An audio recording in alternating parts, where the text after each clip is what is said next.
نداء من المجلس الثوري المصري إلى أبناء الشعب من مجند الجيش. أصبح في حكم المؤكد أن نظام عبد الفتاح السيسي يسير بمصر من سيء إلى أسوأ يوما بعد يوم، وبالتوازي مع الكوارث التي سببتها وتسببها عصابة الانقلاب العسكري للوطن والمواطنين. نجح الانقلاب في استنزاف جهد الشعب المصري عبر سنوات طويلة من الكفاح ضد الاستعمار وضد ثلاثية التخلف، الفقر والجهل والمرض، وتشتيت جهود الجيش وتحويله عن مهمته الأساسية في حماية الحدود إلى حماية انقلاب ضد الإرادة الشعبية وضد مصالح الشعب للتحكم في مياهه وثرواته ومقدرات بلاده التي يبددها النظام الانقلابي. إن الانهيار التام لكل أجهزة الدولة وانحرافها عن الدور الذي رسمه الشعب لها إنما يمثل دليلا جديدا على حتمية الثورة الشاملة التي يسير لها الشعب المصري بخطى واثقة لن يتراجع عنها حتى يقتلع جذور هذا النظام الانقلابي قريبا إن شاء الله.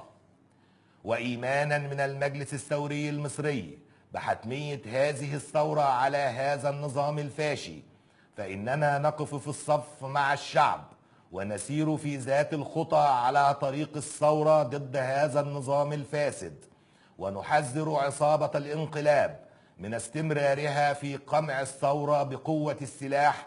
فلن تتوقف ثورة الشعب ضد الظلم والقهر حتى يتحقق لها النصر الكامل المؤزر بإذن الله. لهذا كله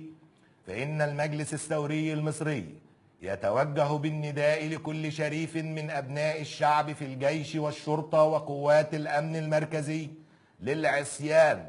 ولعصيان الأوامر التي تستهدف قمع إخوانهم وأخواتهم من أبناء الشعب الواحد،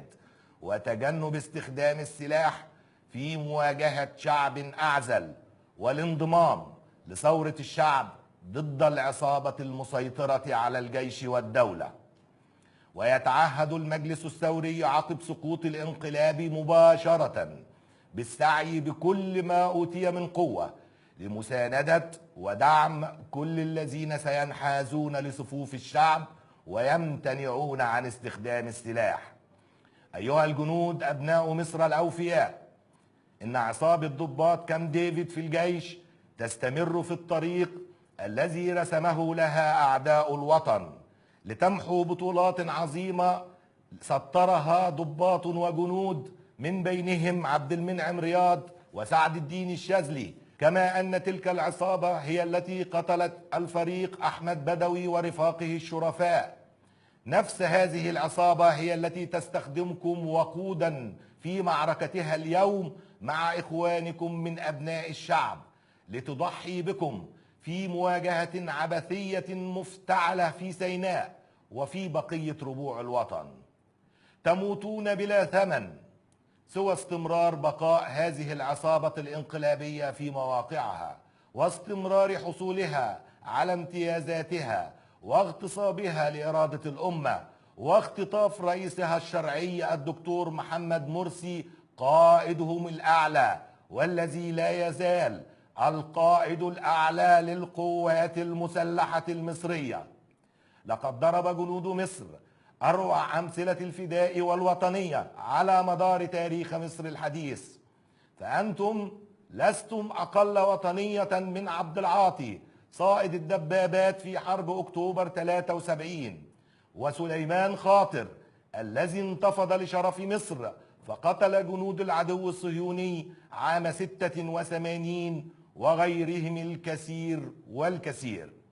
لقد واجهت عصابة كامب ديفيد جنودا من أبناء الشعب الأوفياء بدرجات متفاوتة من الخسة والخيانة،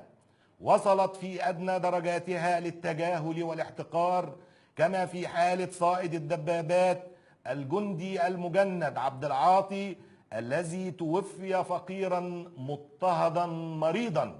بينما بلغت حد القتل المتعمد كما حدث للجندي المجند سليمان خاطر، كما أن تلك العصابة قتلت المئات من جنود الأمن المركزي غدرا حين صاروا للدفاع عن حقوقهم وكرامتهم عام 86. فإذا لم يكن من الموت بد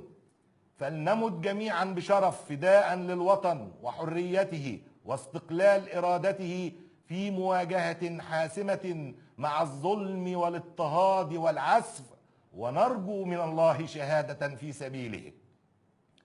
ويقينا سوف ينتصر الشعب وسوف تندحر عصابة الانقلاب، فقد آمن المجلس الثوري المصري منذ تأسيسه بوعي الشعب، وعمل دوما على زيادة هذا الوعي، وأثبت الشعب وعيه بدرجة كبيرة مؤخرا. نحن اليوم ندعوكم باسم الحرية والعدل والكرامة للانضمام للثورة الكبرى الجارفة التي لن تذر ظالما أو قاتلا أو خائنا، فاختر مكانك في صفوف الحق الذي تكفل الله بنصره، أو في صفوف الظلم والطغيان الذي تعهد الله بهزيمته ودحره مهما طال الزمن. هذا وقت الاختيار فلا تتأخر،